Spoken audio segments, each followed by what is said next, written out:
The Bostonian is Matt Perrault. This is our city.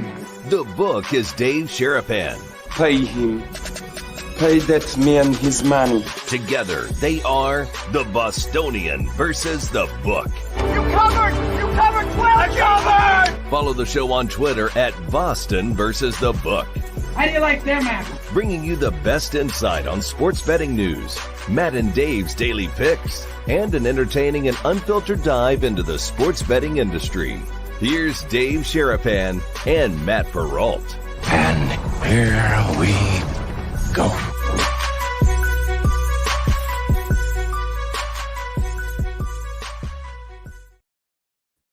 Happy Monday, boys and girls. How are you? Welcome into another episode of the Bostonian versus the Book. Dave Sherapan, Matt Perrault. We are back from Reno. Sparks. More on our trip up there in a second. We are live on our YouTube channel and on Twitter X at Boston versus the Book. Replayed on Sports Grid TV and Sirius XM channel 159. The Orioles stuff today, Dave. Are you pulling for the Orioles to do the blockbuster, or is that where we're sporting this on this Monday? How are they're you? playing at noon. They're Oh. playing at noon. So I was like, all right, what am I going to wear? Because, wore the Pirate stuff out yesterday. And then we're going to wear the Pirate stuff tonight because Skeens Day is today. They're in Houston. That's later.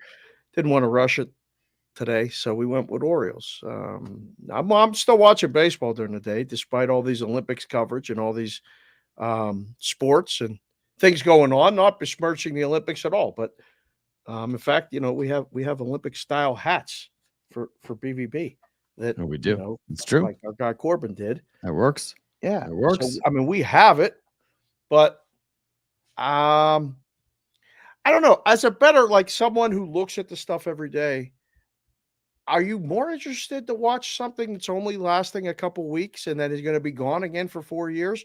Or would you rather watch like meaningful baseball games with trade deadline things and, things that are going to happen for the next 2 months? I have then high leverage baseball in October. Yeah.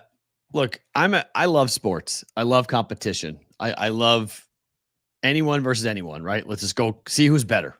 I love it. The Olympics are a female event.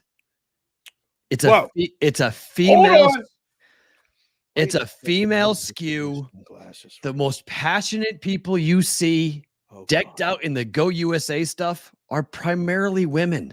Whoa. This is not a male thing. The Olympics people, I'm not saying it's all like that, okay?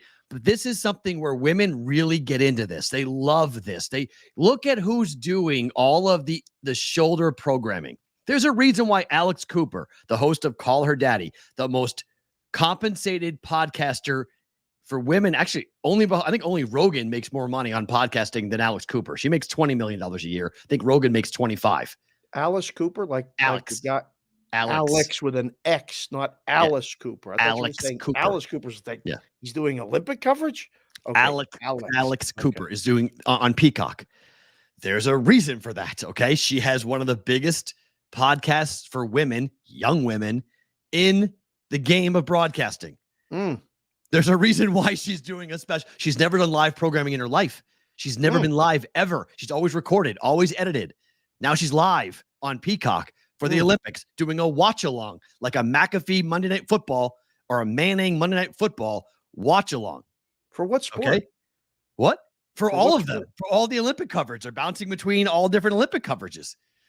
Like, that's just what this event is. So, like, I love the Olympics. I'll watch it, but this feels like the most deadest week for on-field sports of the season. There's no heat. There's no energy. Like, this is a great take a nap for a week. The Hall of Fame game is Thursday, is it not? Okay. What are you talking about? The football started. Everybody's talking about football. And football. Correct. Well, that's the thing. It's training camp time, right? It's all about pretend football. It's not real football. It's pretend football. Pretend football. It's not real. So we're jonesing so desperately for something. There's no basketball.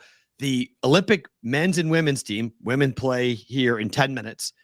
So yes, 100% the women's basketball, people are watching the women's hoops. I'm watching it. I'm watching the men. I'm watching it. I watched it last time. I'll watch golf. I'll watch the golf tournament. Outside of that, I can't name you one person, one athlete who for the Americans that will run track and field. Can you? Not until I watch it. I mean, I don't know. I can't watch a single one. They are So, like, before. there's just nothing there in terms of like, this is vacation week. Our kids, 2 weeks from today, our kids are back in school here in Nevada. Like, 2 weeks. Summer's over. Like, summer's over. I'll watch the Hall of Fame game. I'll bet the Hall of Fame game. I will be betting preseason football. I will be betting 100%. And like, that's just where I'm going to be.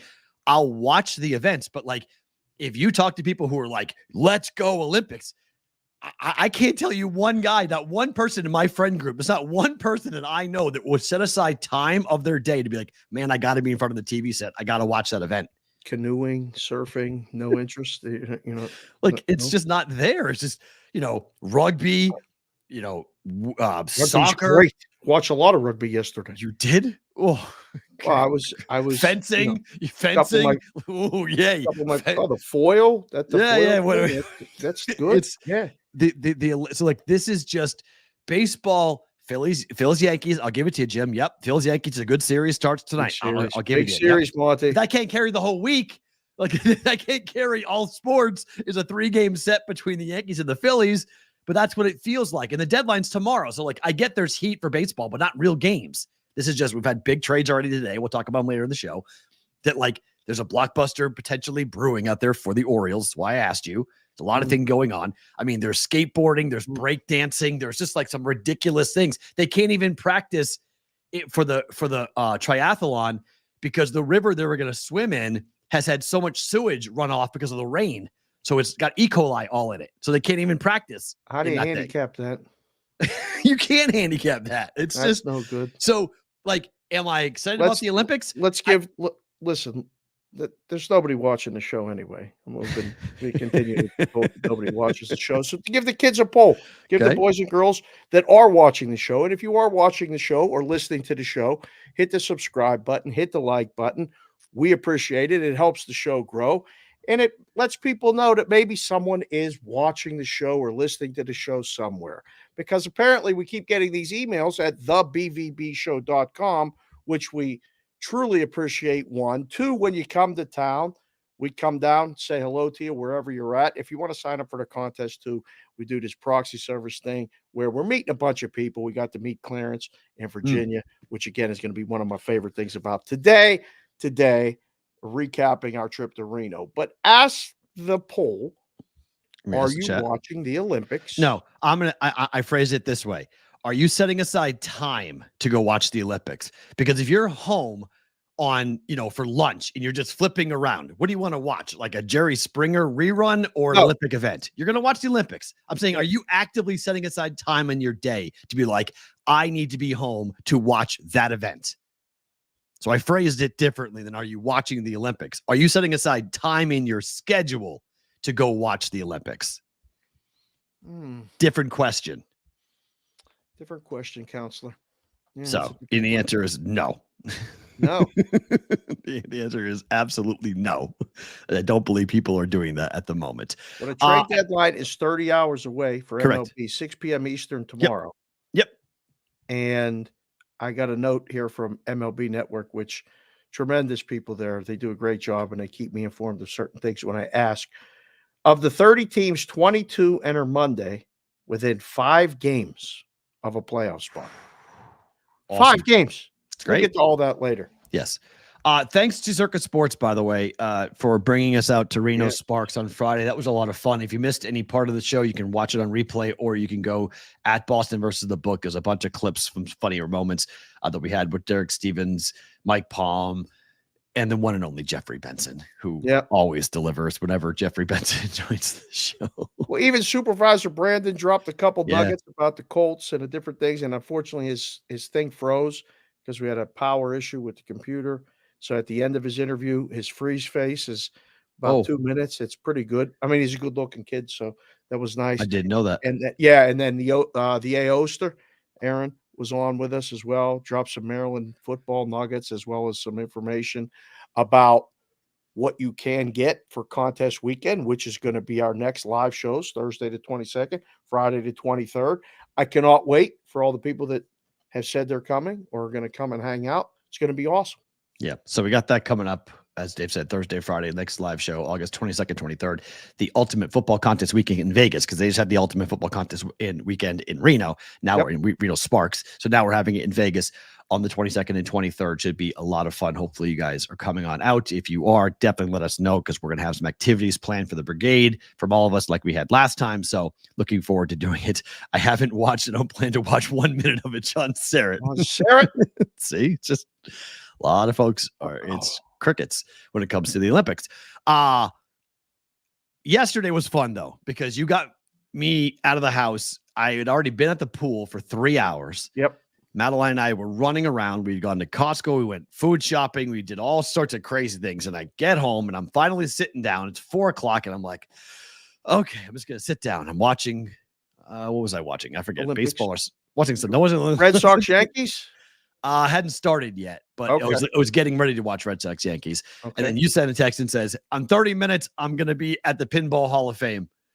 And I said to Madeline, I said, hey, Kendall, Dave, the girls, everyone, they're going to be at the Pinball Hall of Fame. Do you want to go? And her answer was, I hate that place. We're going. I said, okay. Because I haven't seen Kendall in over a month. That's true. And I said, I didn't even okay. think of that. Yeah, she hadn't seen Kendall in a long time. So she's like, I'm Right. going to go see Kendall. I was like, okay. So then we head on down, and I have to ask the brigade this question. And the answer is a resounding yes, but you maybe disagree. Is this the best arcade game of all time?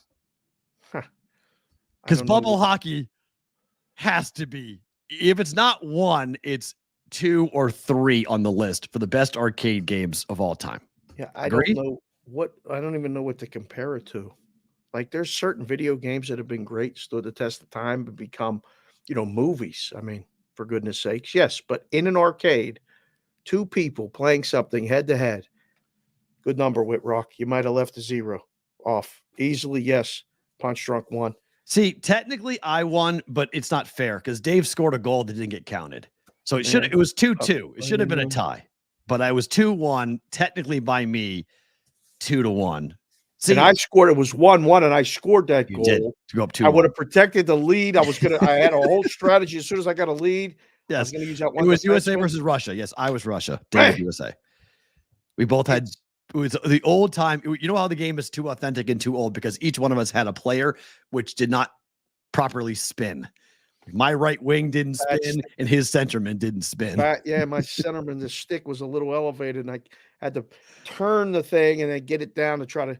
I was really using him for deflections only Wait at a that minute. point. There's no pinball machine that can come close to bubble hockey. Whoa! Come on. The Come pinball on. machines are fun. No way. No way. Never. Not even in the same category. Come on. You made a break for it and got out of there. We stayed a little while longer. I'm sure On you the guys way did. out, I talked to the gentleman at the desk. Okay. How much are those things? Stunning. I said, how much are those things? Today or new? Today, right now. Okay, Like if right we now. were to get the bag, A bubble hockey machine or a bubble hockey Oh, I machine. already know. I've already priced it out. Oh, I already know what I want. It's $1,500. It has replay, has video, it has a video board on top. yeah, this one did not have that. No, ours was the old school. Ours was the one we played growing up. The new ones, the one I want now, have video boards, have unbelievable, like different chants you can do and say. Ooh. Oh, the new ones I want. Like I absolutely will have I a haven't bubble seen a hockey. new one. Oh, it's really sick. I priced them out. I want one in my house. Absolutely. I mean, I want to have bubble hockey tournaments. That's what I want to do it with a brigade. I want to have a BVB bubble hockey tournament in Vegas. Wow. Okay. That'd be fun as hell. That'd be great. That would be good. We'd have to do a exhibition Yeah. and kind of watch Oh, everybody bracket. We play and just then bracket make it. lines and Yeah, we just make a bracket. We just bracket it all up. Yeah. Perfect. that'd be awesome. How we I see love it, I it. have no idea. The girls won't play with me. Yeah. So they watch me and you play. And I was like, Kels, you want next? She's like, no, I'm not playing that with you because I'm going to lose. And I'm like, you may not. It's not like, I mean, you can be skilled at it, but it's still the puck don't bounce right or the it's guy so don't fun. bounce right. It's So fun. just fun. It's quick. It's a low scoring game. I mean, we knew what we were doing. It was My dad constantly yelled about the noise. Yeah. Golden Tee is a bar game to me. Do I put Golden Tee as an arcade game? Because it didn't exist when I was growing up, but it is the best bar game of all time. Yeah, that's a good bar video game. But it's a video game. It's just not like the air hockey would be, I think, comparable to bubble hockey.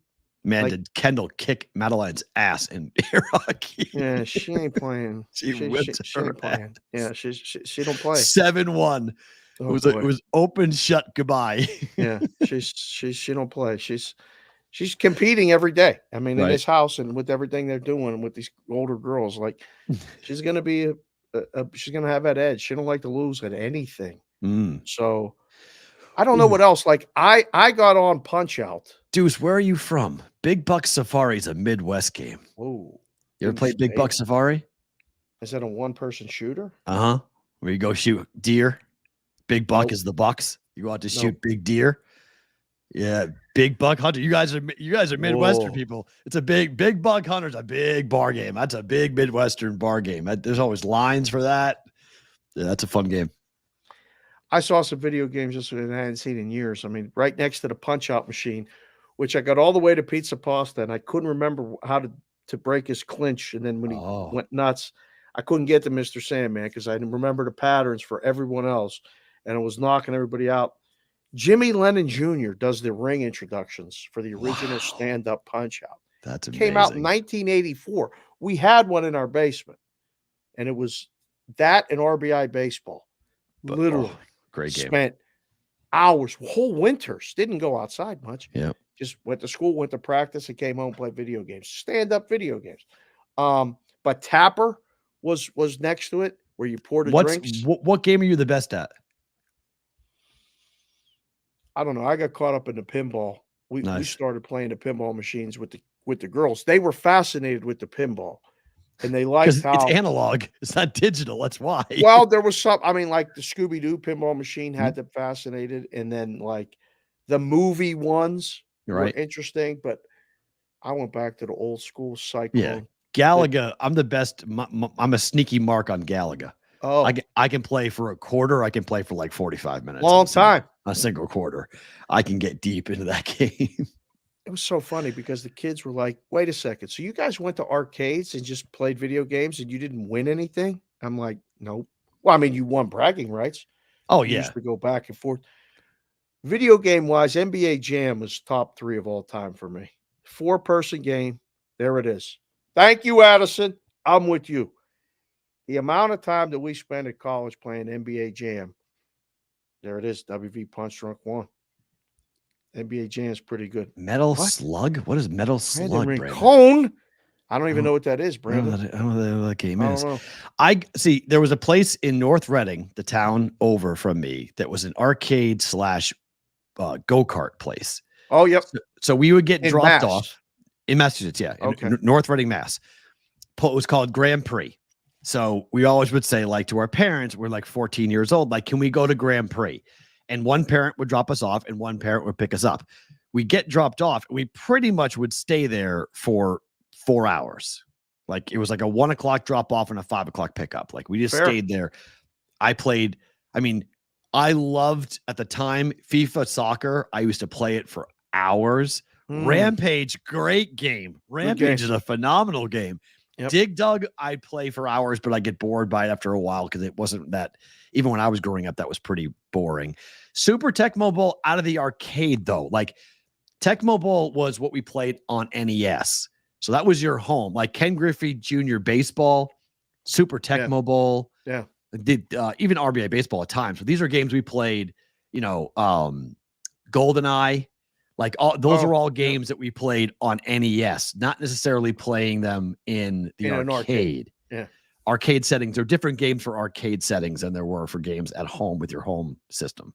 They had them all. They had an original Donkey Kong machine. They had all the Pac-Man, Miss Pac-Man machines. They had Space Invader, an original Space Invader machine. I love our audience. There you go. All right. Well, they had them there too. For the guys that weren't interested in the one thing, they played the video games. For the other thing, if you're going to a strip club to play a video game, don't you get a look? No. Sometimes, like, listen, that's that guy. He's not interested in it. He's not paying the money. He'd rather play a quarter and play the games. Now, inflation has hit everything. Some of these games were 75 cents. Some of them were 50 cents. Some of them were right. $1. Yep. $1 for a pinball machine game is a bit steep, I still say, but you got to get 5 balls. It's inflation. I mean, 3 balls for $1 don't seem fair, especially if it goes down that side. Like, right, quick. Yeah, Kelsey was like aggravated nonstop because the ball would come down, hit the bumpers, and then go down the sides. Didn't even touch a flipper. Right. And, but they were fascinated with the game would match if your score ended in 50 and then 50. I played Paperboy yesterday, Cheshire. Did you really? I played it, and I stunk because I couldn't remember how to do nothing. Yeah. And they canceled all the subscriptions. My wife was like, "What are you playing this game for?" I'm like, "Listen, you don't understand. It's delivering papers was my first job. Mine too. He made a video game about driving a bike down the street and the cat would jump out. The house would not be a subscriber and you deliver it to them. They would chase you with a car. Yeah. Like it was all kind of, the Paperboy game. Did it have the handlebars? Yeah. The handlebar, you stand up. Hit the button to throw the correct. To do it? Yeah, That's the game. Oh, Spy Hunter was awesome, football guy. I love that game. Spy Hunter's awesome. They had one of those. They had so many classic video games, original Asteroids, where it was just pictures, like lines. It was, and you just turned the shooter thing, right, and shot these asteroids for hours. We played that. I mean, think about how simple life was. And then, do you remember? I don't know if you remember or you even saw it yesterday. There was a baseball game where a pinball, you push a button for a pitch, and an actual pinball would come out of this ramp, and then you hit another button, and there was a swinging bat. And then it had, like a carnival where you throw a ball and knock things down. It had single, double, triple, out, single, double, triple. And you hit these targets. And it's the most primitive thing. It was probably made in 1950 or 1960 when the original pinball machines came out. Me and the kids played that and couldn't understand how I could continue to win. And they were getting aggravated. We asked about buying one of those on the way out. And I was like, hold on, we're not getting one. What are we going to do? What are we going to do with this? You guys are all going to leave and I'm going to be stuck with this machine. Right. Like you can play with yourself, but that's a whole different story. Right? In many ways. Is that sorry, Will? I don't think so. No. No, that's sorry, Will. It's just played a video sorry game. us. Video games with yourself. Sorry us. Yeah. Oh, goodness gracious. So that was fun. So we had a good day yesterday, good family fun. It's called the Pinball Hall of Fame, if you guys are curious. It's right on the strip. It's basically catty cornered from the Las Vegas sign, the Welcome to Las Vegas sign. Right. It's on that part of the strip. It's a walk from Mandalay Bay. You can walk to it very easily if you stay at Mandalay Bay. It's a really cool part. It's got a big, huge like pinball sign on it. Can't miss it. Posted it on my Twitter at SportsBK. P-Roll posted a video of one of the girls shot of me and you playing the I handed it to Madeline and Maddie gave it to Kelsey. It was like, you need to shoot this. Yeah, she panicked. They're getting uptight now because like more people are coming up to us when we're out. But you posted it at Sports Talk, Matt, and that was a great afternoon. It's free parking. It's cheap. They got old school vending machines. Pop is $1. Yeah. 50. You just call it. Whoa. Time out. Stop the presses. What did you just call soda? Pop. Soda? You are from the Midwest. I like to say that. That's how I say it in Pittsburgh. I know. I told you Pittsburgh's in the Midwest. I told you it's a Midwestern city. Geography portion of the show. It's a Mid-Atlantic state. If you are saying that soda is pop, you're from the Midwest. Okay. That's a telltale sign that you're from the Midwest. D-Stout, you are from the Midwest. So what are you doing? We know where you're from.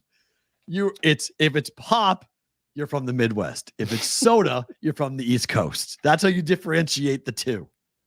It's an argument as old as time. I don't care what you call it. You call it whatever you want. Soda pop. Midwest. Soda pop. Soda pop means you're 5 feet in the ground. If you're calling it soda pop, you're not around anymore. If you're calling it soda pop. Whoa! Who's calling it soda pop? No one's calling it soda pop. Oh my! People do it. I'm just saying. No. Yeah. Yes, Pittsburgh is in the Midwest. Sorry, Whitrock. Pittsburgh, 100% in a Midwestern city, calling it pop. My goodness gracious. Anyways, what happened this weekend? Team USA destroyed Team Serbia, but Jason Tatum does not play in the game. Afterwards, all anyone wanted to ask Steve Kerr was, what the heck went on with Jason Tatum? He said, quote, I feel like an idiot for not playing him. 10 players were played. Drew Holiday played. Derek White played, but the best player in the Boston Celtics did not see the court against Team Serbia. Is this something or nothing in your mind? I didn't even know it happened. I was watching the game. Like, what was the reason? Well, the reason didn't get to him. The rotation is the explanation at the moment. They're saying that they. First freeze. Come back, Jack. Hold on. Pop. There we go. Pop. Pop. There you go. All right, back. They're claiming they wanted to play their 3 centers. They wanted to play Bam. They wanted to play Embiid. Bam, Embiid, and Anthony Davis. They wanted to play all 3 because of Serbia only having one big, meaning Jokic, the best big in the game. So that was the strategy, and it worked. Jokic was highly ineffective except for one stretch where he scored 9 straight points. He really didn't have a big game. But to not even like put him in like scrub time or nothing. I mean, I thought Team USA would have a much more difficult time with Serbia. I didn't account for Kevin Durant going 8 of 9 and for 23 points off the bench. Right. This is almost like, and congratulations to Football Guy 97. He took a trip this weekend and went and saw his daughter play. Yeah. Got, first offer to go play basketball in college. This is like a travel ball tournament where you go and play pool play and your kid don't play. And you wonder why. Like, we blew this team out.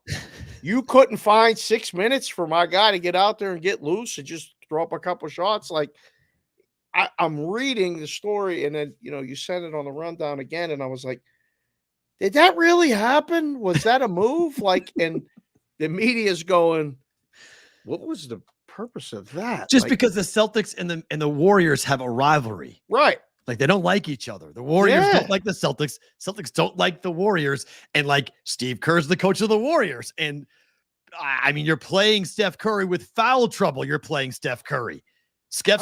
He's got 3 fouls. He's playing. Tatum's watching it on Sunday morning. I was on with Walsh on Sports Grid, and Steph bumped knees with somebody and looked like it was like a problem. And they left him in the game.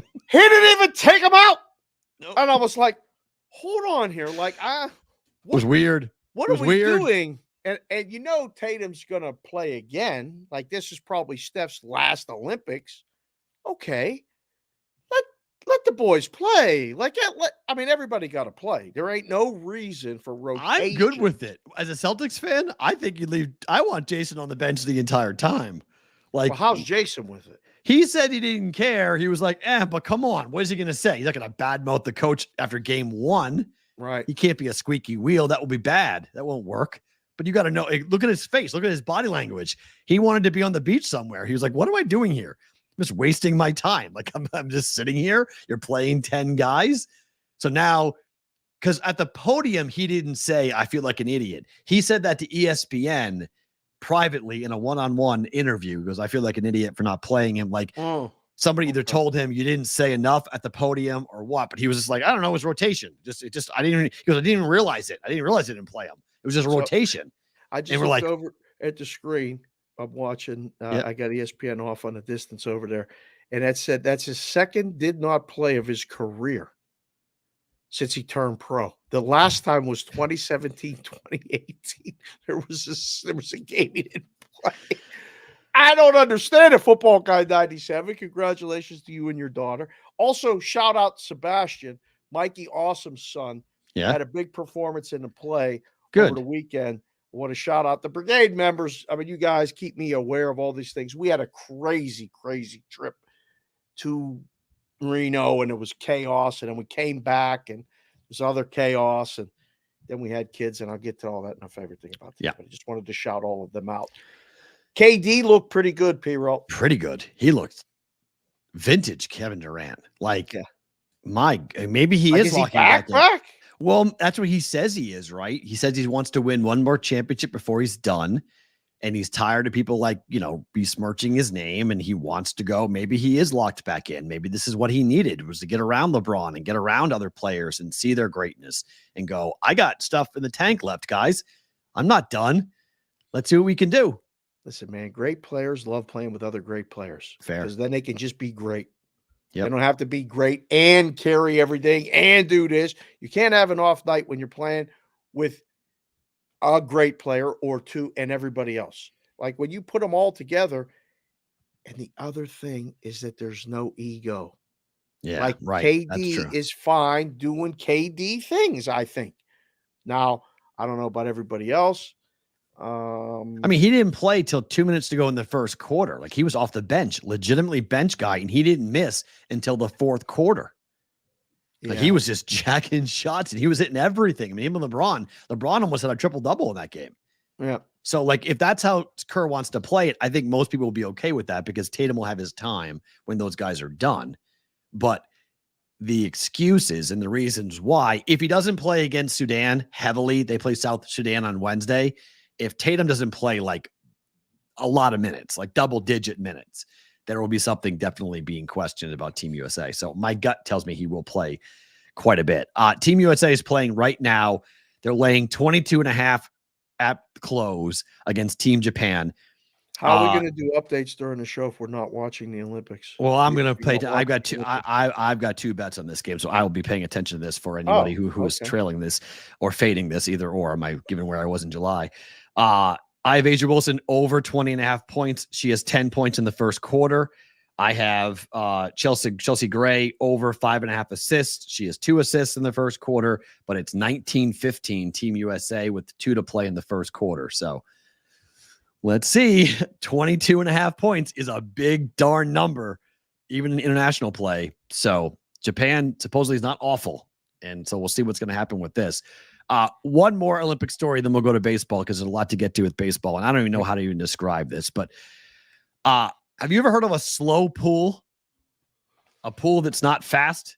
A pool that's not fast. Not in this. No, not in this. No, I have not seen a single event yet, but they're talking about the fact that the pool, the times are all super slow. And the reason that they're claiming why it was slow is because the pool's not deep enough. Oh. That France, on purpose to slow down the Australians and the Americans, they've made this pool not fast. It's supposed to be 3 meters in depth. It's only 2.3 meters in depth. So there's more turbulence in the pool. The deeper the pool, the more steady the water. So many things are going through my mind right now as you talk about depth and meters and importance. And, pool. We always fight for that inch on this show, and we could talk about inches and how deep you got to go and things like that. And now the pool's slow. I mean, sometimes slow swimmers are a good thing. If you have slow swimmers, So I didn't know this. I read this all this morning because it's all over the internet now about the fact that nobody's breaking world records. No one's breaking Olympic records. Like, it's a very strange thing to watch. Oh, and they're accusing the French of intentionally doing this because the pool's not deep enough. Because I guess what I learned today was the pool waves will then go down, and when it hits the bottom, they come back up, and that creates even more turbulence in the pool, so friction. It's harder to go fast. Friction. So, So this is okay. So according to DWeezy, France did this with a few events. All right, we saw. I don't know if you followed it, but the only other controversy story is that the coach for Team Canada, the women's soccer team, got kicked out of the Olympics for spying. Using a drone to spy. Yeah, there was some besmirching going on of my buddy Gumpy over the weekend. People were calling him a plant and all these other things, and we had to get right to the source of that one. But no, like some guys, like the slow swimmers are important.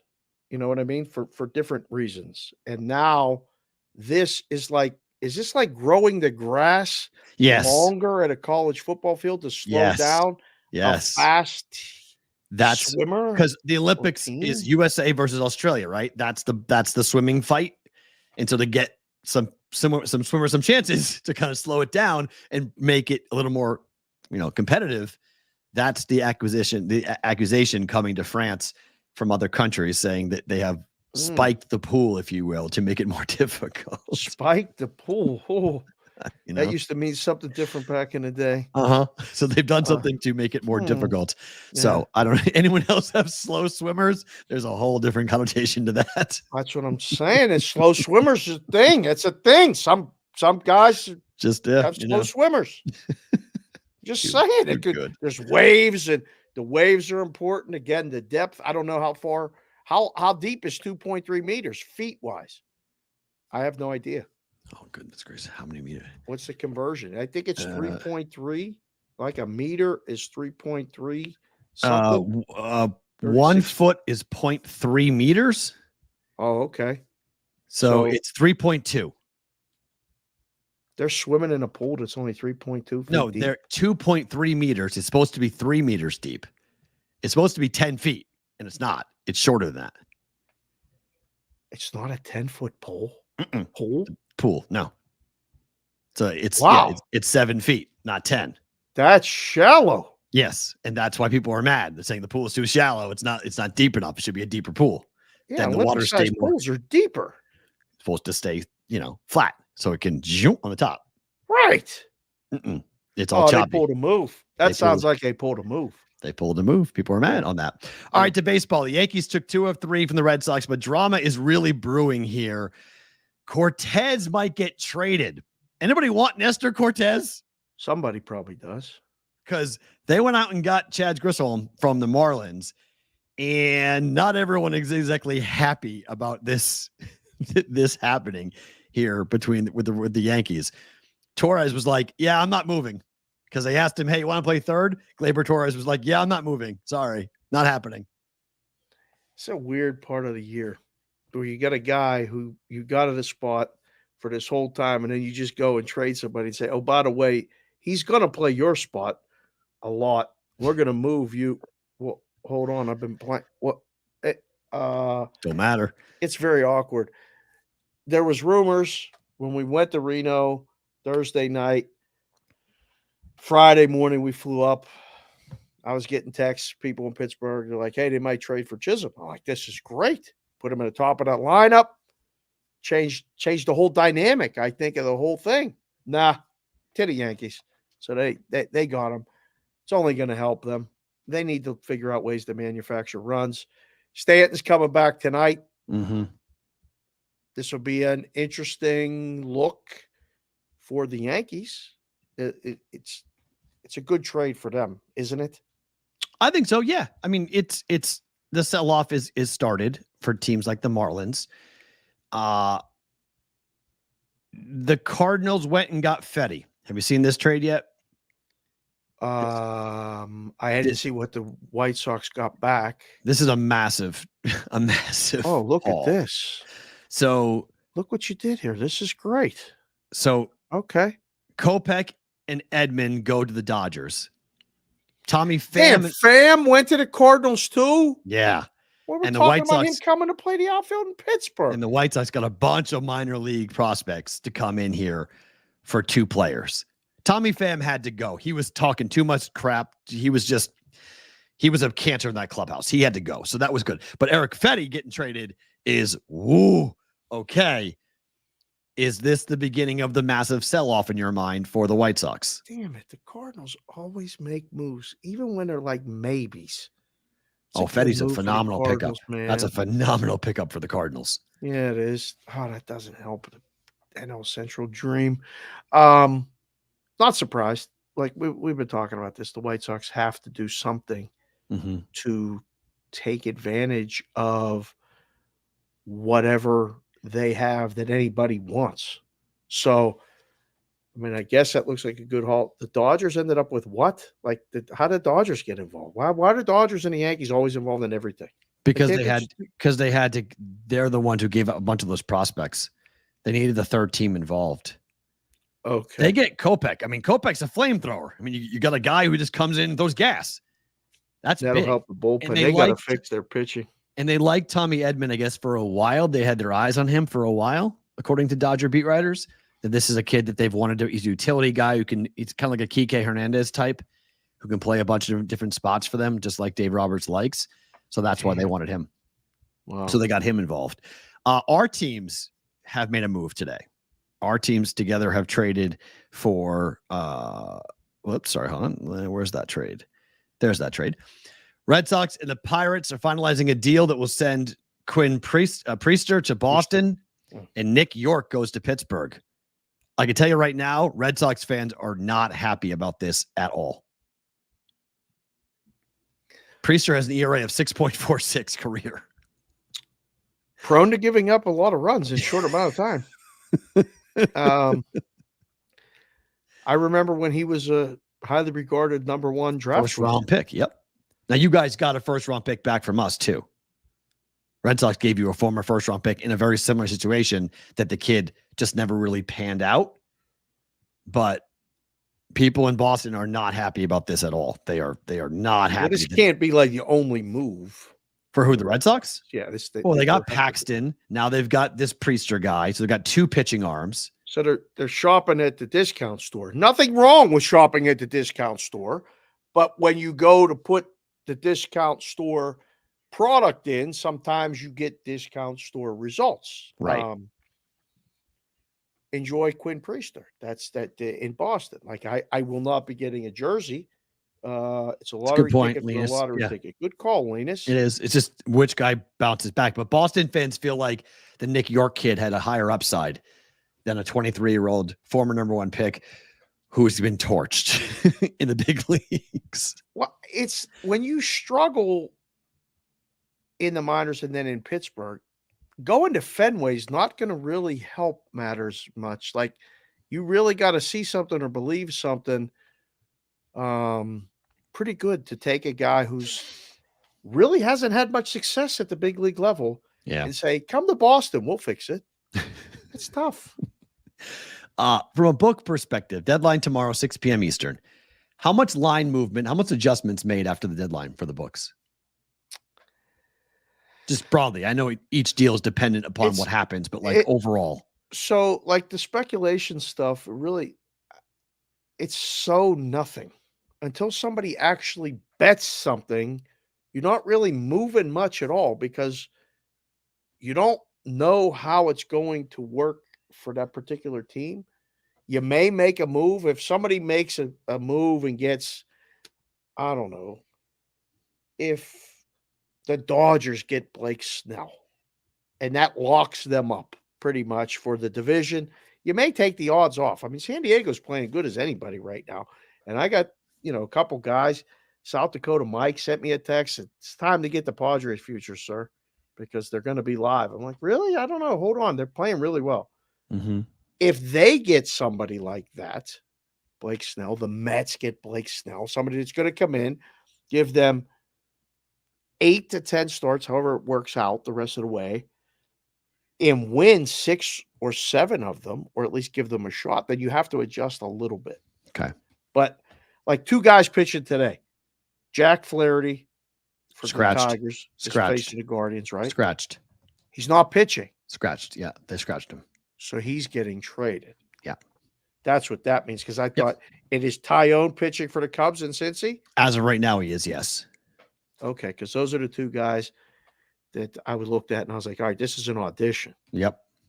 So Flaherty's already moved. Flaherty got cut this morning, at 10 Pacific. He was pulled back. Okay, yeah, I just hit refresh. There it is. Okay. Yeah, he's getting moved. Wow. All right. But then the day-to-day, I don't know, is there a position player that's on the market right now that's going to move anything? I don't think so. I think if Crochet would go to a top, if Crochet wound up going to the Orioles. It's only a pitcher. It's not a position player, is my point. There's not a position player on the market or being discussed that somebody goes, Trout? oh, they got Ohtani. Mike Trout? Just saying. I don't think he would be, but he's coming back and I don't know. I'm not saying he's going. I'm just saying, is there a player like that? I mean, a blockbuster trade, if Trout got traded, would that move markets? Oh, man, I don't know. What is Mike Trout right now? He's just hurt and beat up. Mm-hmm. But could be re-energized. What about Vladimir Jr. if he moves? I think that's probably the most impactful guy. Okay. Putting him in the middle of a lineup is going to change a lot of things.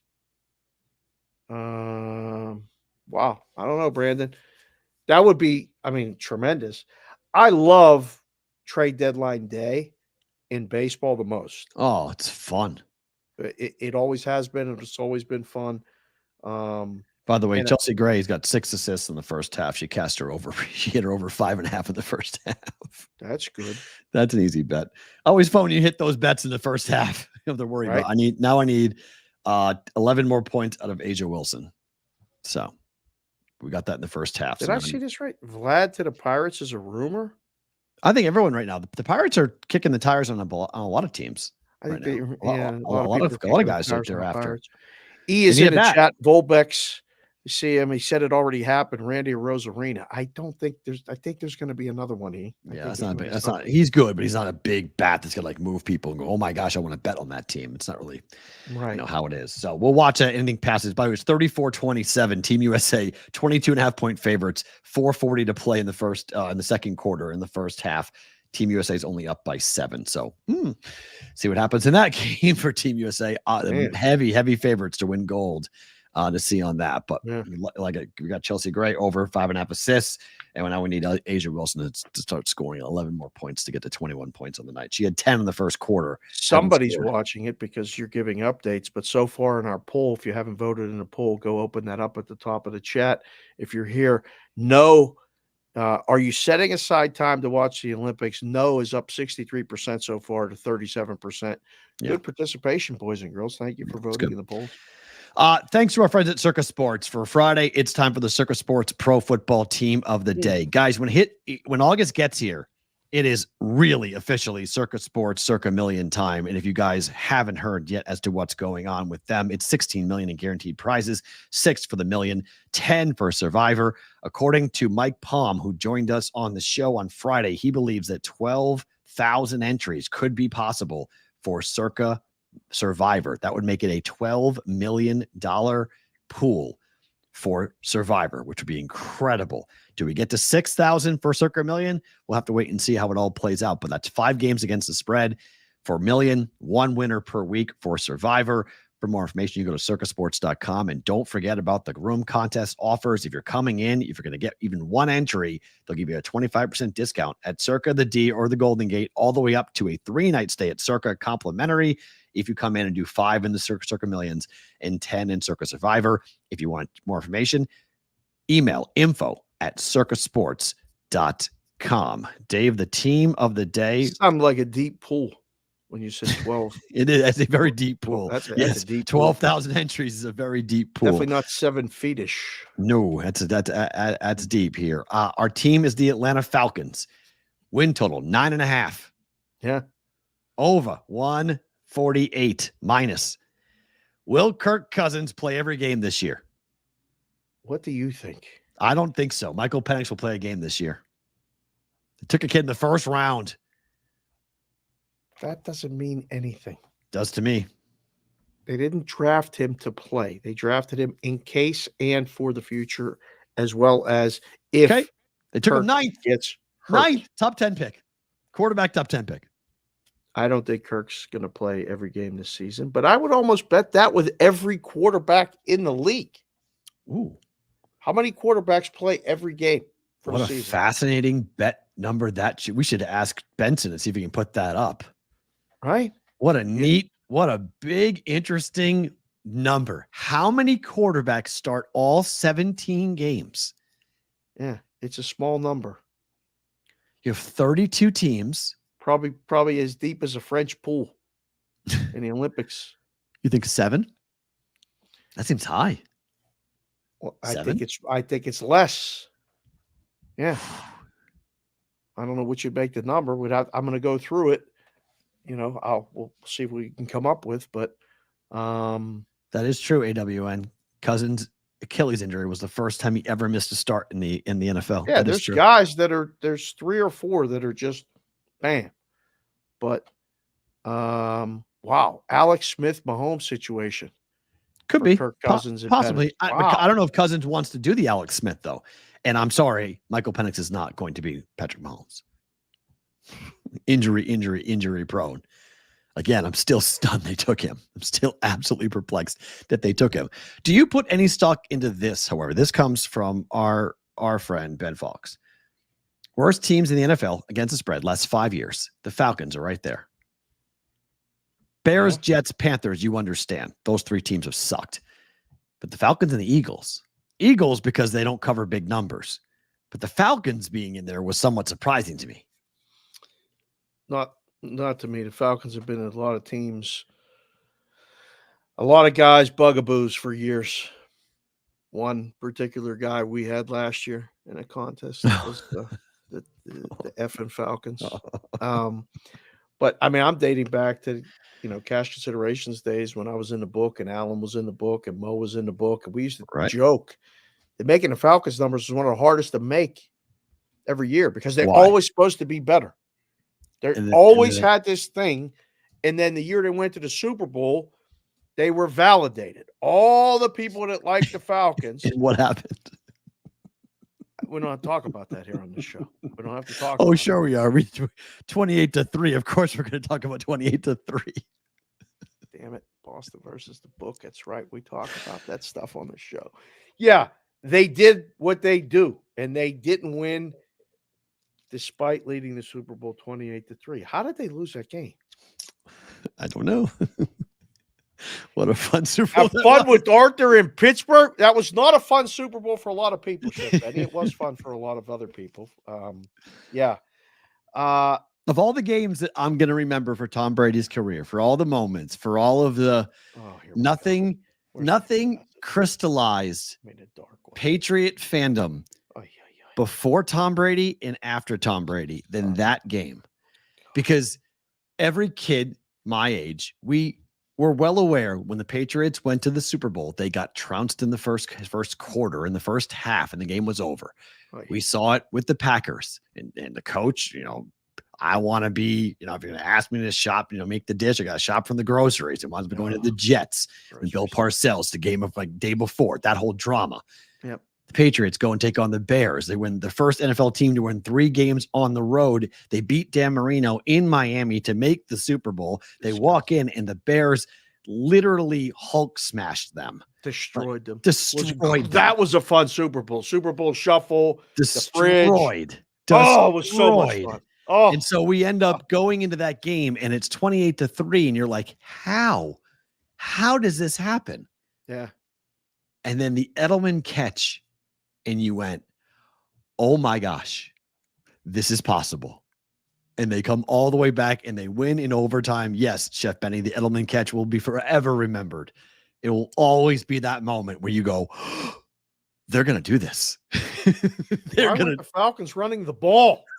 It's the same question going into this year. Kyle Shanahan. Same question they asked last year. Why don't they run the football? I don't know. Just run the clock. There's not enough time to come back. If we get 3 first downs in the second half, they run out of time. Sorry. There's not enough time. They left him in there throwing pass incomplete. What are you doing? The Hightower strip sack, Chef Benny. Absolutely. Huge moments in that game. Oh, what a fun Super Bowl that was. That was awesome. All right. Can we find 10 wins on this schedule for the Falcons? They open up at home against your Pittsburgh Steelers. How do you feel about that game? This is an under schedule, by the way. This is the Arthur Smith's revenge game. Yes. Out of the gate. He's coming to get him. He's growing the stash back. He's got Justin Fields taking reps with the ones. Right. There's all kind of things going on. Home against Pittsburgh. I mean, Raheem Morris, you would think Raheem Morris is going to be more inclined to do. Give Bijan the ball. A defense and run the ball like team. Yeah, that would make sense. Yeah. Yes, it would make sense. But that's Pittsburgh's style too. I'm going to ask the chat, who's winning that game? I don't know. What? Hold on. Let me look what the line is. Pittsburgh. It's got to be Pick'em, right? Or no, Falcons are probably favored, small. Without looking, let me see. I'll take Pittsburgh to win that game.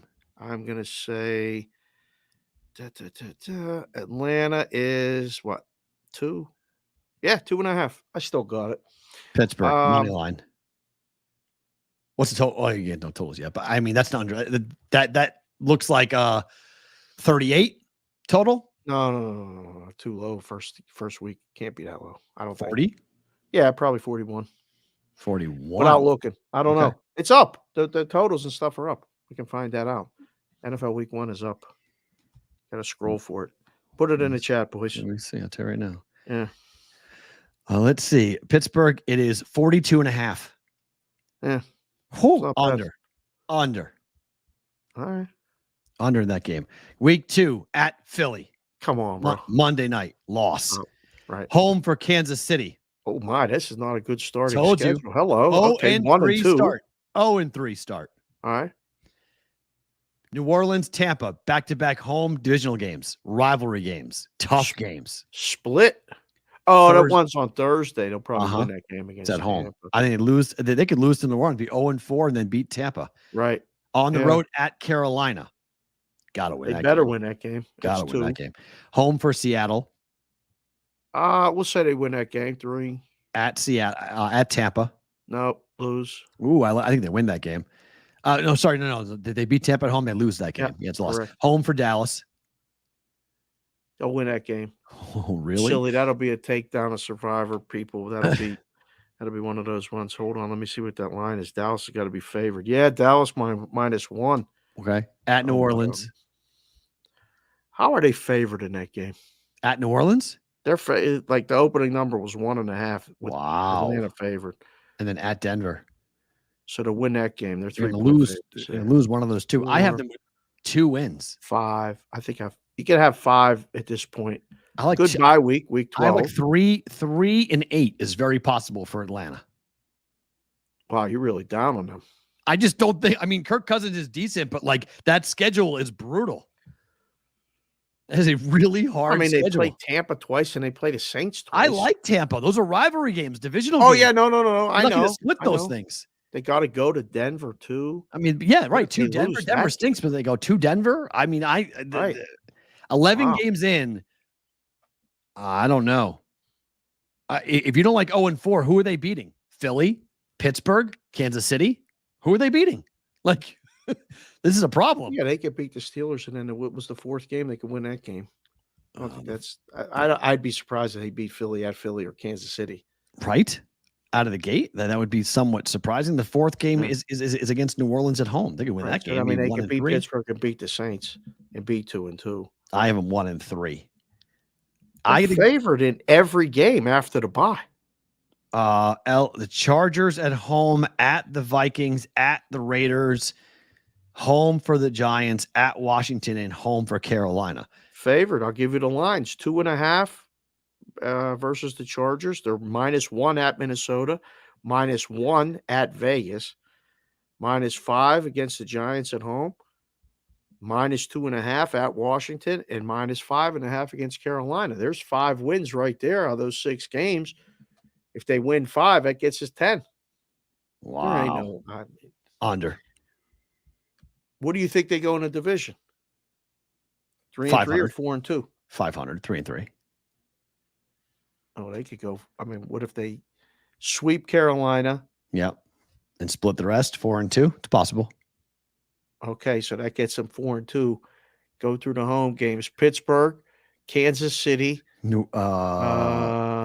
Dallas, Seattle, Dallas, Giants, and the Chargers, Giants. That's not easy. Giants. That home schedule is brutal. Is there a home field advantage there anymore? Not really. I mean, it is the one sport. Hard place to play. It is the one sport that they do actually show out for, though. I mean, they do. And look, that's why it's -148 to the over.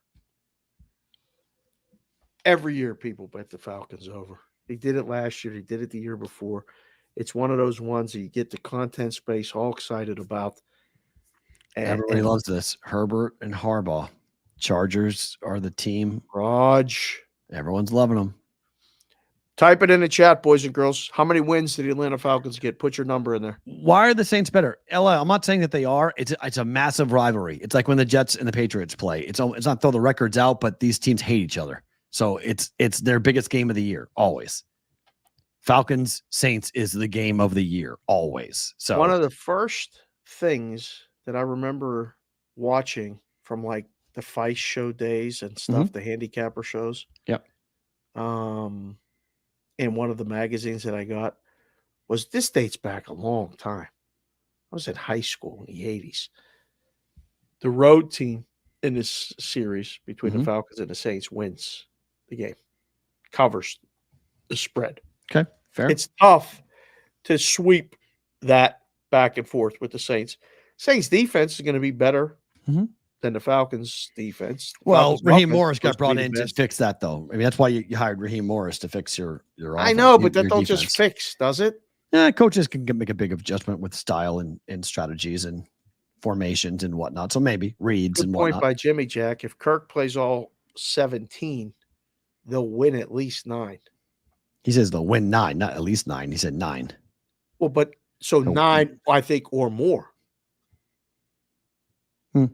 We'll see. By the way, Asia's got 17 at the break. Gray's already over her number. She almost doubled it up in the first half. So that's good. He's watching it. He's got that's nice good. dog. That's good. No, I'll watch basketball. I'll watch men's and women's basketball. That's it. That's all I really care about. I'll watch the golf. Like I said, I'll watch basketball, watch the golf, and then I'll pay attention a little bit to the other stuff. But I'm not watching dressage, and I'm not watching rugby, and I'm watching fencing. I don't care about any of this stuff. It's just, they're called Olympic sports for a reason on this. Have you ever done fencing? No. Seen it in person. Never done it.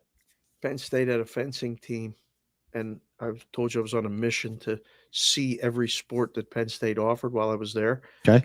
I get to know a fencing guy, and I put on a foil, and it's a lot harder than it looks. Do you know what my answer to that Very is? artistic. My answer to that is this.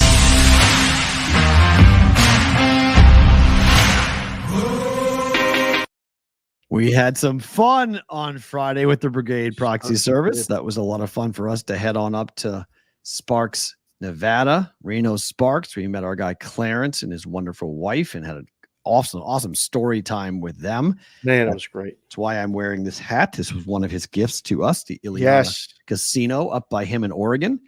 I appreciate him bringing gifts. We always love when you guys do that. So Chief Compass speakers are dead. Sorry, Vinny. That's just what happens. It's just where it goes. Compasses are nice. You and I were just talking about those Jeep compasses. If you guys want to text us, if you're coming to town, August 1st is Wednesday. It's insane. We're into August. Here we go. It was June, July. Wait, there's not 31 days in July? I thought it was Wednesday. No, July 30th is Madeline's birthday, so I always think it's the end of the. Bro, what is wrong with you? August 1st is Thursday. Okay, sorry. So Thursday, August 1st. This week. Get it together. It's this week. August 1st. It's this week. I don't even know what day it is. We roll. I don't actually. So we roll into a ton of activities coming up for contest sign up. Not just Circa, Westgate as well. Yep. We're playing. What day are we playing in that golf tournament? The 16th? It's on the calendar. I don't remember. Okay. 16th is playing in the Westgate Super Contest golf tournament. So they've got a whole weekend. They got Super Contest weekend going on. So very busy month of August coming for all of us here. It should be a lot of fun. Looking forward to seeing all you guys. Yes, please text. Do not call. Thank you. 702-570-8255 or go to thebvbshow.com. Okay. Our Brigade Proxy Service Pro Football Story of the Day. Right there. Packers just gave Jordan Love 4 years, $220 million. $55 million a year ties the record for the most compensation for a quarterback in NFL history. It's a lot of cash. How do you feel about Jordan Love? I like Jordan Love. Making more money than a lot. I don't care how much money they make. Including Patrick Mahomes. I don't care. Do you care about the money? I don't care. I only care when it impacts the team's ability to add talent. That's all I care about. And what we have seen in the future. So you don't care about this one because what do you care about the Packers for? I don't, but I care about any team. I mean, just in terms of the contracts. I think if I'm a Packer fan, I think or if Tua, because Tua got paid too. You're right. If I'm a Dolphin fan, it concerns me because I think as being a Patriot fan, and I watched Tom Brady take discount after discount for years and years, and that's why the Patriots dynasty was there. And that's why the Red Sox dynasty continued and was able to last 20 years because Brady took discount after discount. Seeing a quarterback make $55 million, okay, you better live up to it. That It's means the price. rings, That's what championships. That's what the market dictates now, I guess. I mean, you can do it two different ways. Get a rookie, play him, build something quick before that rookie contract expires, or run the risk of getting a guy very young who you need to lock up and keep and is going to be the key to a lot of things. The Packers are better with Jordan Love at quarterback. Facts. I don't know.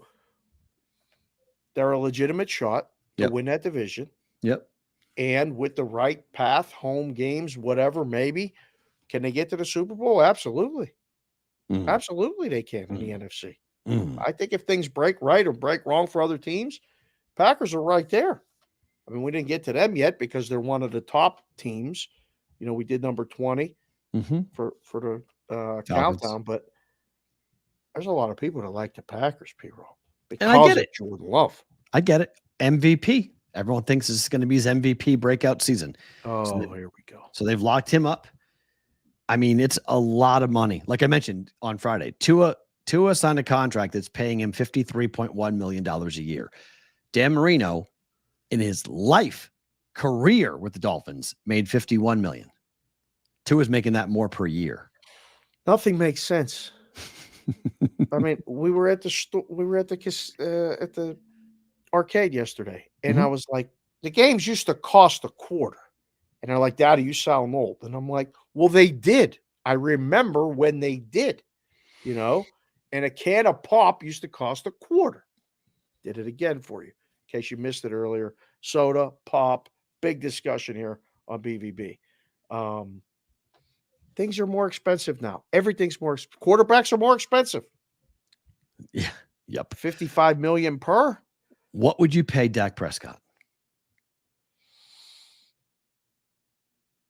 I mean, is that the market value? Do we have to pay him $55 million? Wants last year of his deal.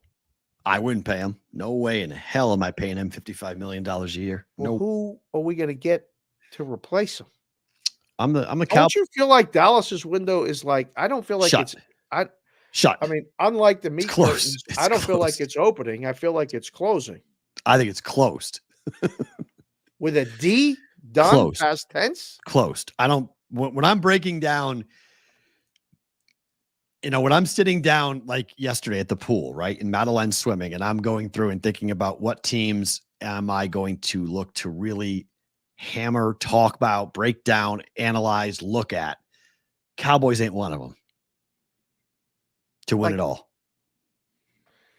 Oh, some of my favorite times in the book over the past few years was taking bets on the Cowboys to win the Super Bowl. Yeah. Because it was never really a serious consideration. Yeah, it's a donation this year. Go ahead. Bet the Cowboys all you want to win it all. Go ahead. It's a donation. There are so many better football teams than Dallas Cowboys.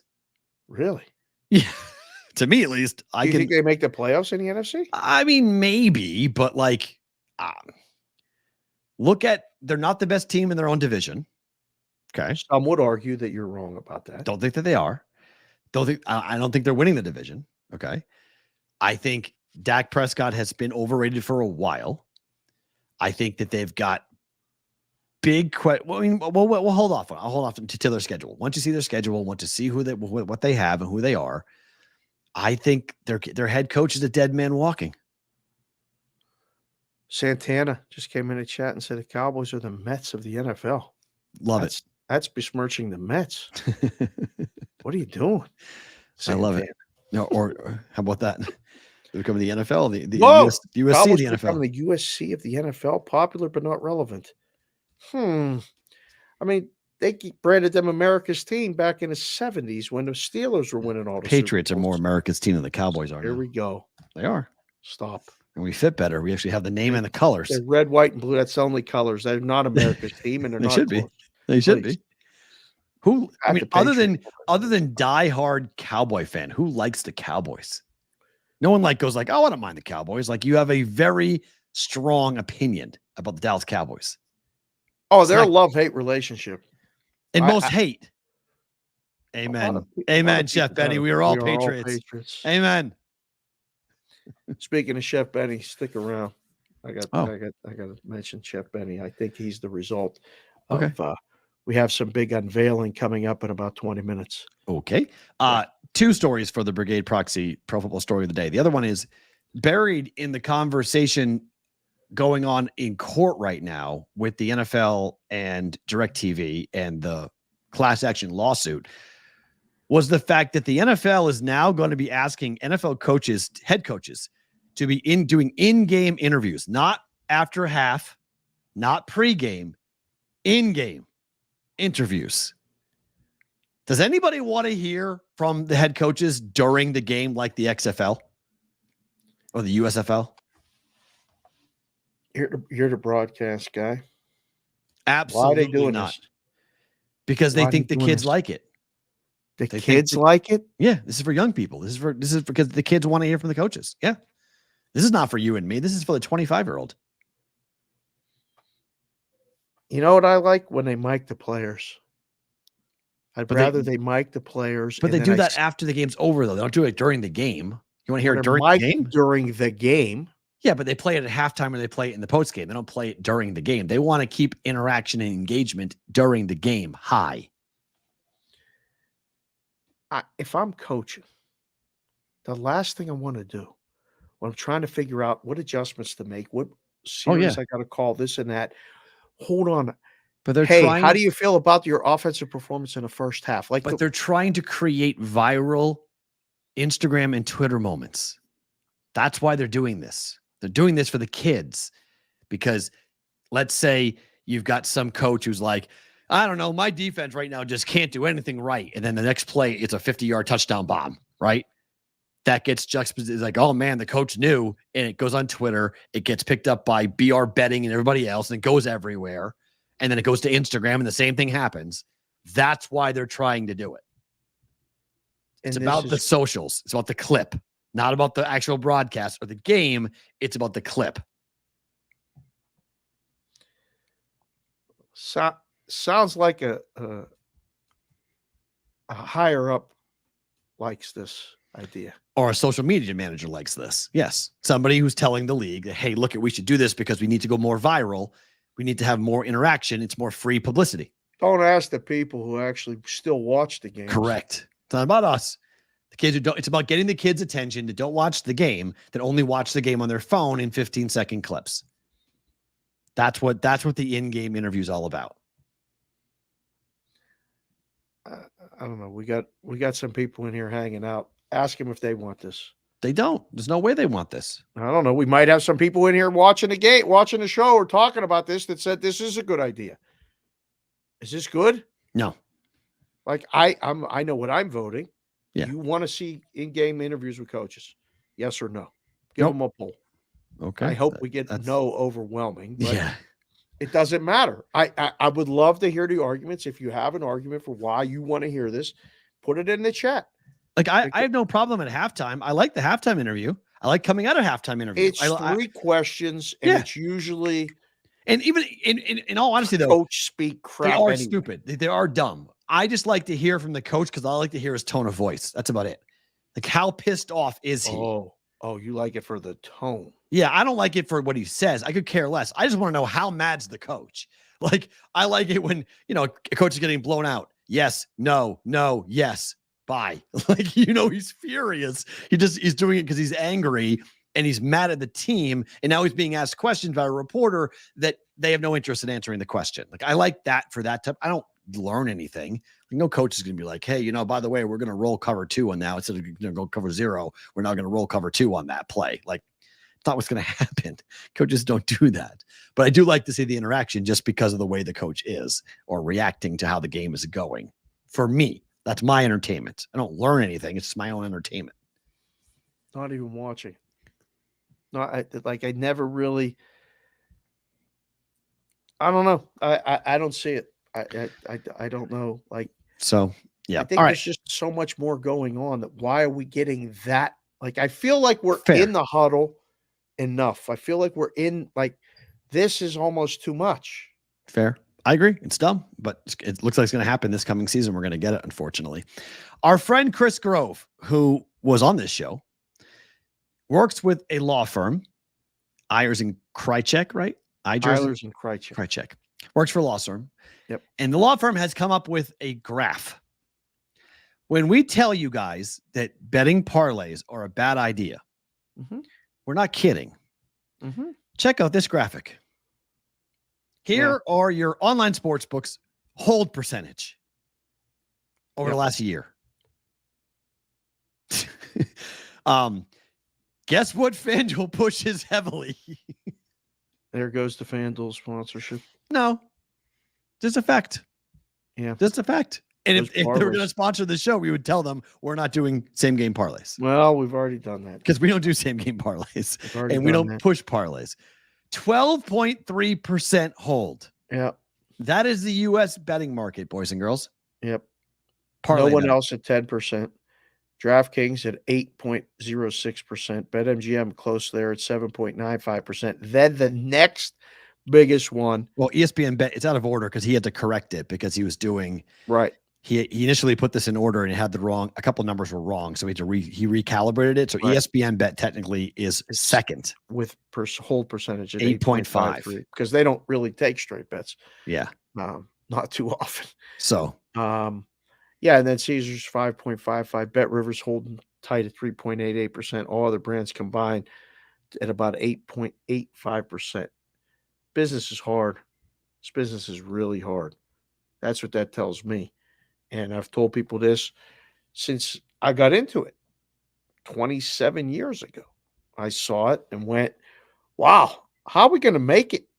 Well, here's a question, right? Business. If you and we have friends at Bet Rivers. Yep. Is that a positive or a negative number for them?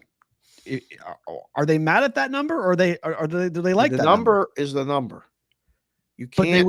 But they could change it. They could go more heavily into parlays if they wanted to. They only 3.8% hold. No, which is a fair number in my mind. It is. I mean, they take bets, but then it's a different model.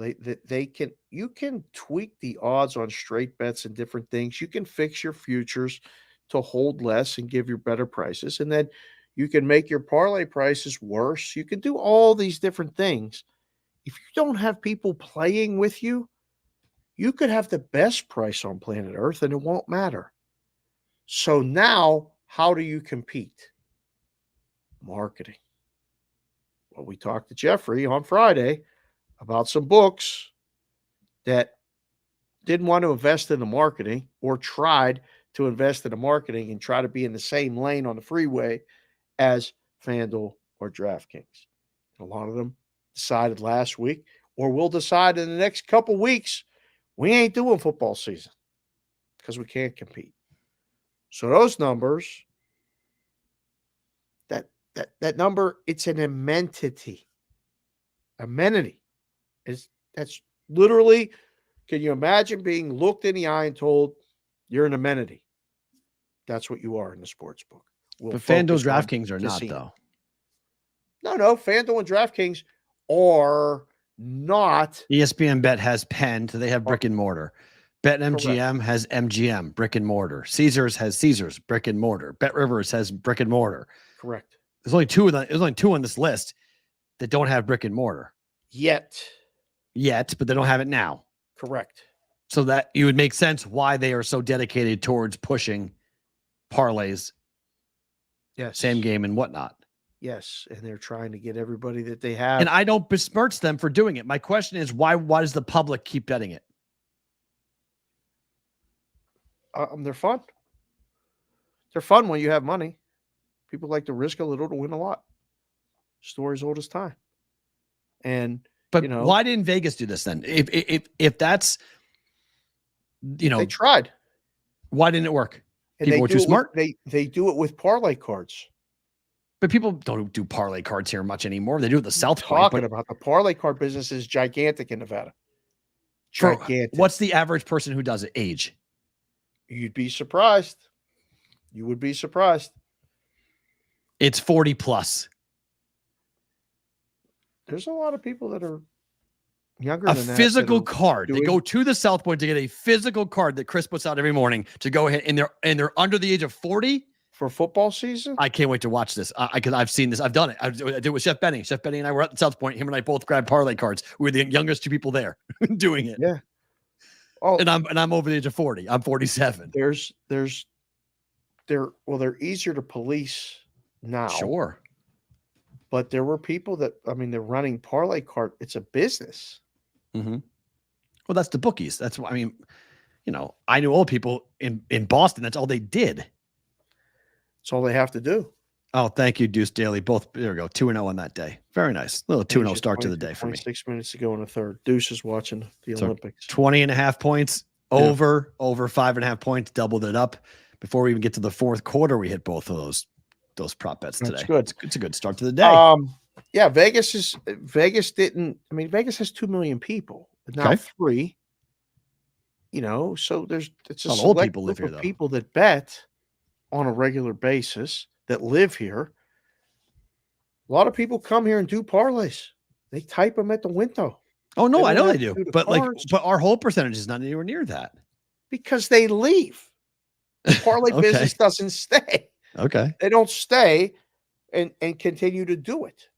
It's not sustainable. I mean, right. We used to see huge handle on parlays on the weekends, every weekend.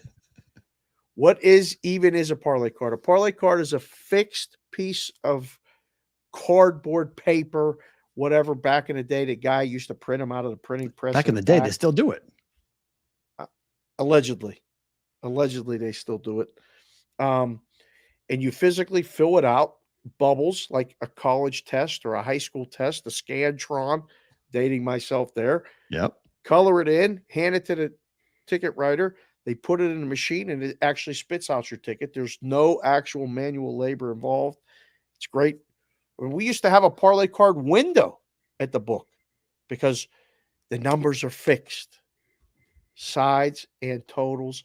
Some have taken totals. 4, 5, 6, 7, 8 legs. It all has the payout, which just tells you what it is. Doesn't move. Payout's fixed. The odds are fixed. The numbers are fixed. Yep. They come out. We used to print them. The printer used to print them and deliver them Wednesday night and or Thursday morning. Read them. See, anything that's not on your phone isn't worth doing. That's you're the kids. Listen, Nathan, you're right. That's what a lot of people think. A lot of people say. We did parlay cards on the app, but they have fluid lines. Really? So if you did a parlay card on Thursday, you got that number. Wow. But if you came in the app and went to do it on a Friday, you didn't get that stale 4. It's 5.5 everywhere. You got 5.5. They didn't like that. I can understand those things went. We did that one season. Yeah. Yeah. It's a lot of work for not a lot of profit. You can get hit pretty hard on that. Yeah. If you aren't careful on that. That's true. This is just a quick one before we get to baseball games tonight. New York is looking to limit online sportsbook ads with the same that they use for gambling. Is this what we've been waiting on here, Dave? Is that we're going to start to see advertising be pulled back upon? Of course. Because Nobody this seems listens. I don't listen. This is all going to happen. It's all going to happen. So it's somebody's going to get it up. A bug that just they're gonna keep pounding this until something is done. Then once it's done, just like you said on Friday about once they got New York to agree to 51% with the taxes. Yeah. Once New York starts limiting online sportsbook ads, what's Iowa going to do? They're going to follow suit. They're going to start going, wait a second. They did it. There's going to be a state or two that won't do it.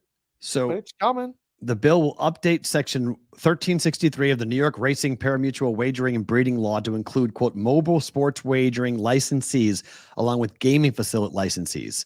New York's retail casinos and racetracks, as cdcgaming.com wrote this morning, must ensure ads are, quote, factual, not misleading, and clearly state any conditions. Ads cannot show anyone younger than 21 gambling and must display the facility's name and the problem gambling helpline.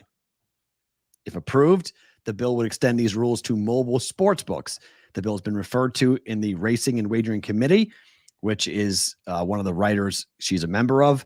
The changes would take effect 90 days after the governor signs it if the bill does wind up passing. The legislation effort follows changes in October when the New York State Gaming Commission updated the advertising regulations for the state's sports books, banning phrases like free, risk-free, and free of risk. Since then, several operators have faced legal challenges over the use of these terms in their advertising in the state of New York. I see Brother Dan's in the chat. Hi, Dan. Good seeing you yesterday on a FaceTime, and good seeing you here in the chat. They should limit. He got a sticky key there. They should limit political ads. Fair. Why? I mean, at what point they've taken the money up to this point, and it has been a lot. The amount of money, just from our discussions, that we know people have spent on sportsbook ads, on the Super Bowl, on everything, this, that, whatever. Can you imagine? They're not going to take the money now, or they're just going to limit the words. Well, they're going to say you can't have somebody like that looks under the age of 21. They're going to limit the words, and you can't be targeting anybody who looks like they're of college age, which is what parlay. I mean, look at the ads. Look at where these guys are. You know, it's 4 bros that could be anywhere from 18 to 25. Yeah. It's deceptive for a reason, because that's like my brothers who are in their 20s. So it's not, I guess, well, one of my brothers now is in their 20s, but early 30s, late 20s. Yeah. All they do is bet parlays. That's all they do. It's fun for a while, and then That's it's all not. that's You all run they out of do. money. It's tough. It's really hard. I got to put this on right now. Okay. This is the time, because I said I was going to do it in 20 minutes, about 20 minutes ago. Okay. This thing arrived. Oh my God. Yeah. Look at this. Wait a minute. So Benny made this?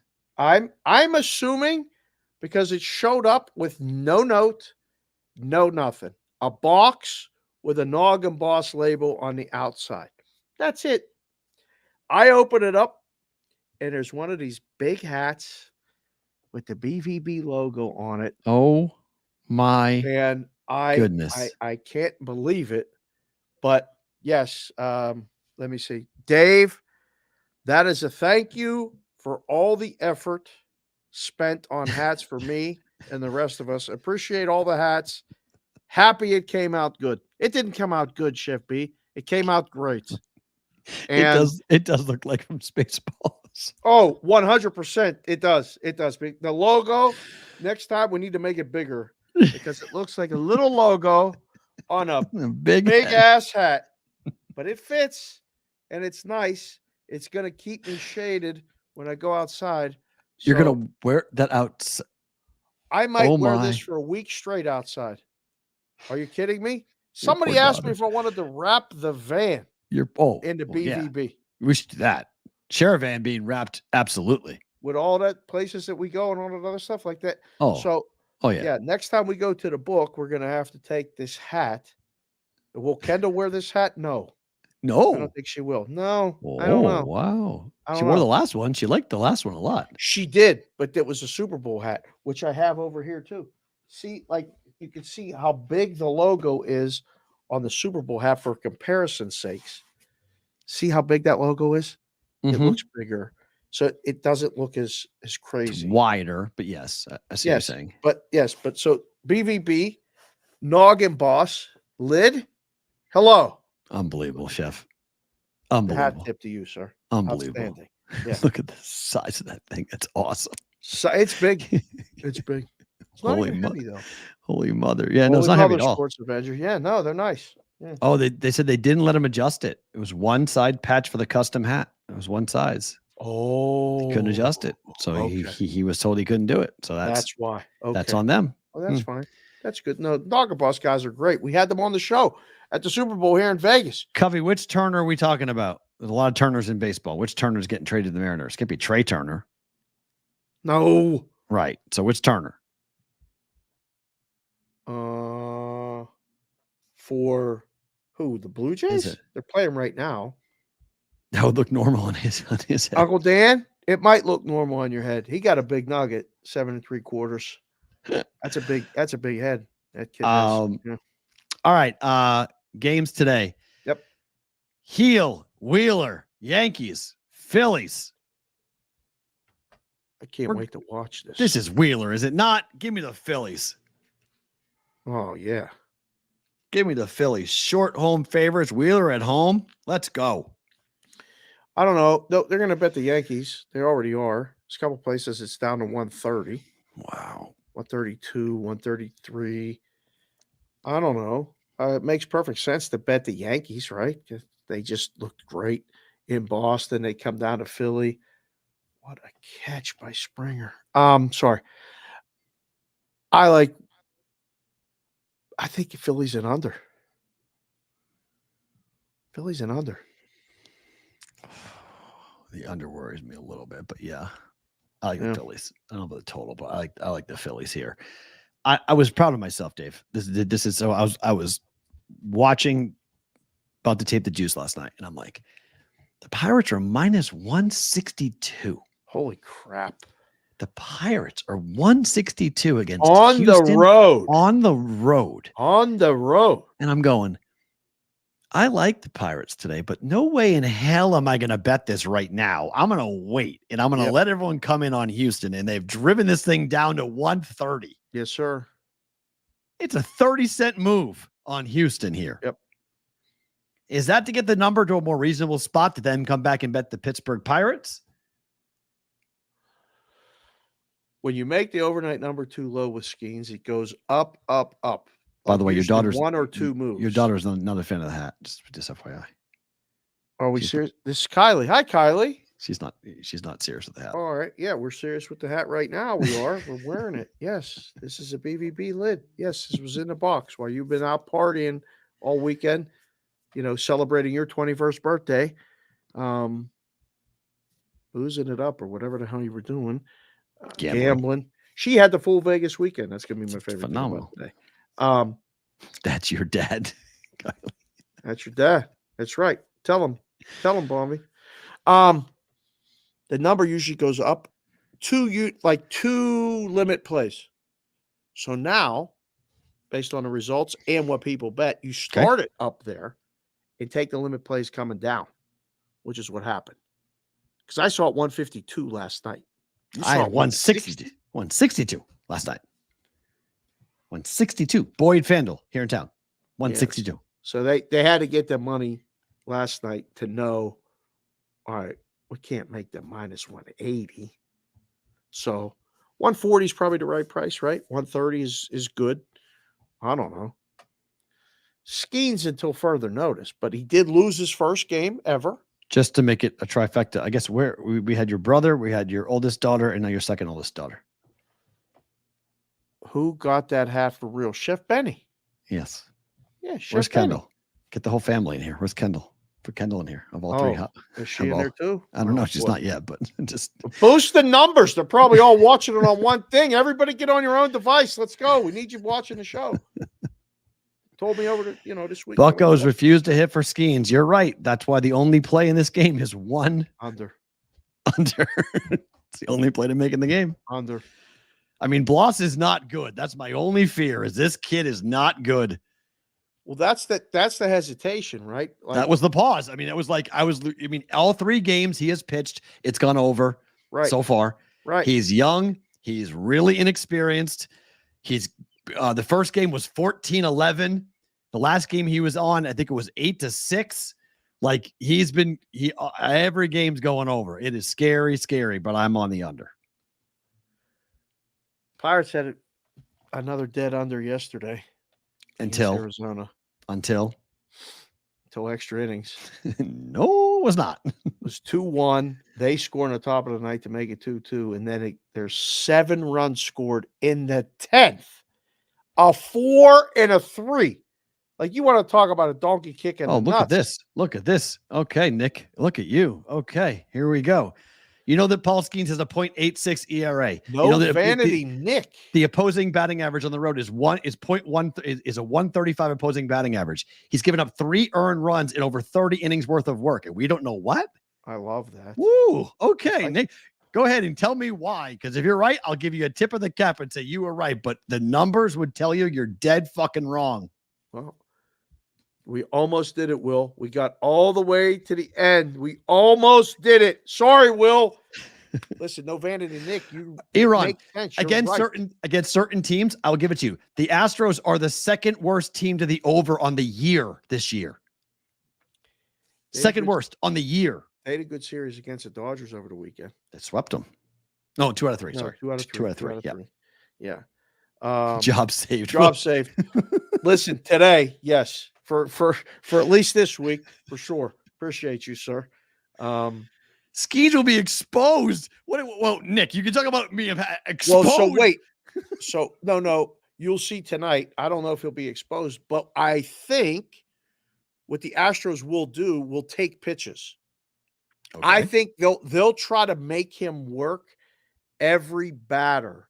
Doesn't everybody try to make him work every batter? No, the approach for a lot of teams has been get up there and try to swing at the first pitch you see. But he's a strikeout let pitcher. Him get ahead, then he strikes you out. He can throw the splinker or whatever that pitch that he calls it now, the slider and sinker, splinker, whatever. I think they'll sit back. Like Houston might be that team that sits back a little bit, tries to get him out of there by the 5th or the 6th.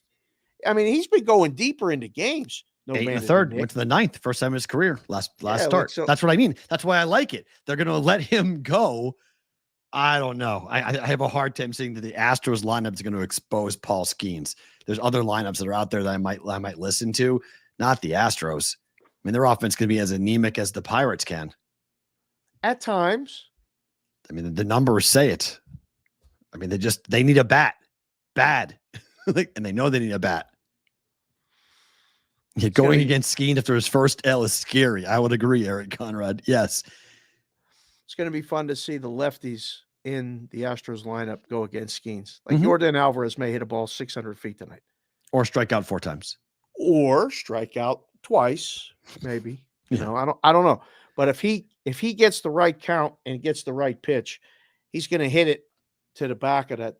Yeah, bounce it off the wall. The field. Like he could hit a ball. When a guy's throwing 100 like that and you square it up, it go bye-bye. Under. Evaldi up against the Cardinals. Cardinals just picked up a big pitcher in Fetty. It's not going to affect this game tonight. No, but if I'm the Cardinals, I'm walking into that clubhouse feeling better about myself than I did before the game. I feel good. Yeah. I feel really good. This is a hard game. I have no clue who wins. It's a very hard game. First lean is to Texas for me. Okay. Coin flip. Only because of Evaldi. But like Texas St. Louis, good baseball game. Pittsburgh Houston, interesting baseball game. Should be a good baseball game. Yankees and Phillies. That's a really good baseball game. I don't know. Give me any of these instead of the rowing. Or fencing or rugby or soccer. Yes. Right? Yes. Without even a question. 100%. I just don't have any knowledge of it. Seattle and Boston. Gilbert 100%. and Pavetta. Interesting. Good game. Yes. 100%. Atlanta, Milwaukee. Interesting. I would agree with you. One game on Better to Book It.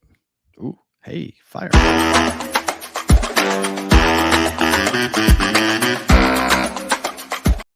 Yeah, it's only one. It's Pirates under. I've already hit my first 2 bets of the day. Both prop bets came in, so we got that right. Well, on the Team USA, over 20.5. Asia Wilson, over 5.5 assists for Chelsea Gray. So the aces come through like I thought that they would.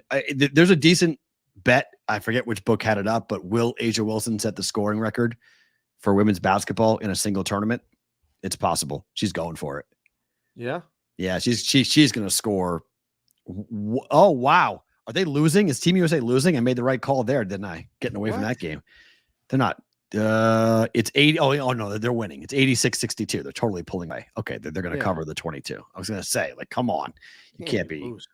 They got to be killing them. The size advantage at every position is gigantic. Like, they're like 4 inches taller at every position over Team Japan. Better to book it. Pirates under 7.5 tonight.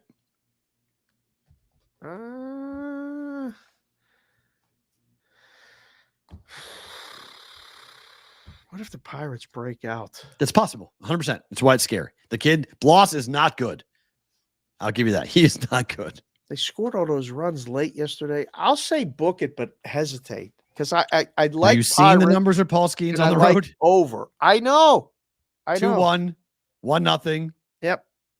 2-1, 1-0, 2-1. His last 3 games on the road. Yeah. They don't hit for him. No. I know. They don't hit for him for whatever reason. They just don't hit for him. So I could be wrong, and it wouldn't be the first time. Baseball's been horrific for me this year, but gonna climb out of the hole. I got to get back to even. That's my whole goal for August and September. Last year I did it. Last year I was this far down in July, and I somehow climbed my way up, and I won August one will unit. be good. I won 1 unit. August will be good. July was not. August was last year was very good. So hopefully we get a similar situation for me as last time.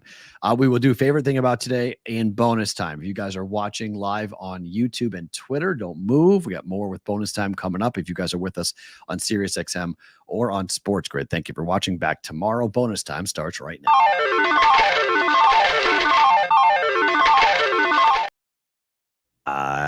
Favorite thing about today is what? I mean, it got to be the hat. This noggin boss thing is tremendous. Thank you, Chef Benny. I thought it might be you.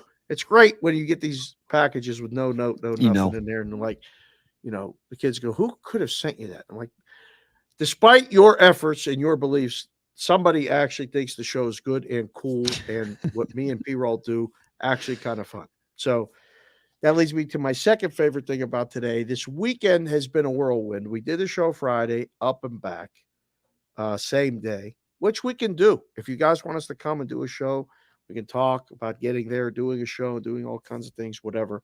But we came back, and at midnight, I went out and took Kylie gambling, did all of that. It was a lot of fun. We ended up losing small, which we tried a bunch of different things in a casino. We did craps, we did slots, we did video poker, and we did blackjack. So that was great. And then the kids got a suite this weekend, courtesy of Grandma and Pap got them a suite. So they got to be on their own for like 2 days in this. I mean, it's a gigantic suite. Fun.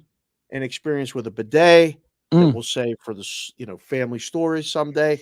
That one we can't let them all out, but it was hilarious. And just the fact that like we went out yesterday, we met you and Maddie at the Pinball Hall of Fame.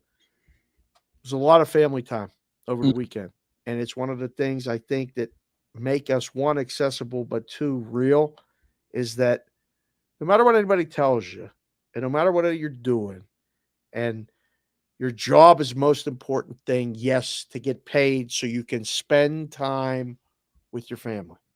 There's a saying from The Godfather, man's not a man unless he spends time with his family. Take that to heart.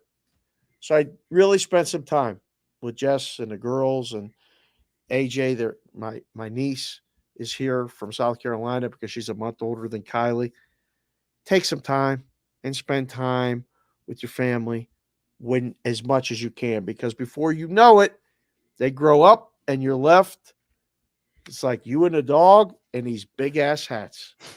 That's it. Favorite thing about today. Today, Madeline said something to me that I went like, it's pretty interesting to think about that. We don't normally see 100. Most people, generally speaking, if we see 85, we're happy, right? 85, 90, some of us. Today, Madeline goes, today is the final day that I am single digits in her life. She turns 10 tomorrow. She goes to double digits tomorrow. Today is the last day that she will be 9. Yep. The last day of her life, she will be a single digit, and most likely the last time she'll go from 1 to 2, because going from 2 to 3 is highly unlikely given what happens in life. I would love to see her live 100. You and I will be long gone worm food by the time she turns 100. Correct. We're gone. But I thought that was pretty cool. I was like, all right. I was like, that's a kind of a cool way of looking at this. Your last day of being 9. So tomorrow being her birthday and planning out all that stuff tomorrow, obviously my favorite thing about today will be that. But that's gonna be it. That's gonna be a shindigger. It's gonna be interesting. It's definitely gonna be. You remember your 10-year-old birthday? Fuck no. What? No, not even close. No. I remember mine like good for you. I do not. Do not. We had an ice skating party. Whoa, that's cool. Yeah. It was a big deal. It was a big deal. It was a big deal. Yeah. Well, not a lot of kids could ice skate. Oh, okay. So it was terrifying for my parents. It turned into a really bad idea. One kid cracked his skull, fell down, had to take him out, call his parents. Oh, no. Oh, yeah. Yeah. I mean, Yeah, because it was CBW 10-year-old boys horsing around. You have no idea. My brother, my sister, my other brother, my daughter, everyone's July in my family. It's Oh, you ridiculous. got all these July birthdays.